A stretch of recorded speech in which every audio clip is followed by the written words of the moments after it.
அவங்க ஆயா மேலே சாஞ்சி தான் தூங்குவோம். இப்போ 10 மணிக்கு படுத்தோம்னா 12 மணிக்கு எழுப்பி திருப்பி போடுவோம் தோசையை. பார்த்தீங்களா, வர வர எங்கள் வீடு பிக் பாஸ் மாதிரி ஆகிடுச்சி.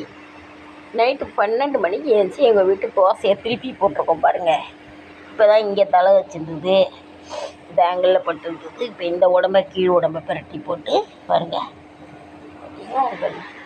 துணி மாற்றிட்டு உச்சா போயிருக்கா, உச்சா துணியை மாற்றிட்டு துணியெல்லாம் புதுசாக போட்டு துவைச்ச துணியை புதுசாக இல்லை, துவைச்சி காய்ச்சதை போட்டு முறிவு போற்றி, அதாவது என்னோடய வாசனை அடிக்கணுங்கிறதுக்காக என்னோடய ஷாலு, என்னோடய நைட்டி அங்கே அம்மா மேலே மோந்துக்கிட்டே படுத்துருக்கும் பாருங்கள்.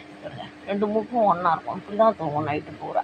இது பிக் பாஸ். நைட் 12 மணிக்கு தோசையை பெட்டி போட்டாச்சு. இனிமேலுக்கு ஒரு 2-2:30 வாக்கில் தோசையை பெட்டி போடுவோம். அதுக்கப்புறம் 6 மணிக்கு தோசையை பெட்டி போடுவோம்.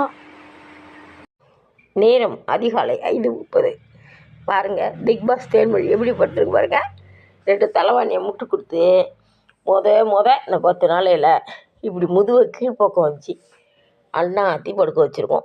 இந்த பக்கமும் துணியெல்லாம் முட்டு கொடுத்து படுக்க வச்சுருக்கோம். அவங்க அப்படியே தூங்குறாங்க பாருங்கள். முறை இப்படி படுக்கும். ஏன்னா இப்படியும் படுத்து இந்த ஒவ்வொரு பக்கம்லாம் கபக்கமாக நான் இல்லையா, அந்த முதுகு தண்டுவடத்தை ஒரே மட்டமாக ஃப்ளாட் ஆக்கணுன்னா இப்படி படுக்க வச்சு முயற்சி பண்ணுவோம் அப்படின்னு சொல்லி இப்படி படுக்க வச்சுருக்கோங்க. இந்த பக்கமும் தலைவாணி, அந்த பக்கமும் தலைவாணி. பாப்பா நடுவில் கிடக்கு பிக் பாஸ் தேன்மொழி. அதனால் பிக் பாஸ் தேன்மொழி அப்படியே முயற்சி பண்ணி நல்லாயிருக்கும். அது முதுகுக்கு இதமாக இருக்கும். முதுகையே தரையில் படாமல் தூங்குனதுக்கு இதமாக இருக்கும், படுக்க வச்சுருவோம். அது முயற்சி வலிக்குதுன்னா கொஞ்சம் கத்தும், அதை ஊற்றி போடலான்ட்டு உட்காந்துருக்கோம். பிக் பாஸ் டின் டின் டின் டின் டின் டின் தேன்மொழி டின் டின். பார்த்தீங்களா, அதிகாலை 5:30 மணிக்கு துணியெல்லாம் மாற்றி போட்டாச்சு. செட்டெல்லாம் அதே பாருங்கள் போட்டிருந்த செட்டிங்கெலாம் மாறி கிடக்கு.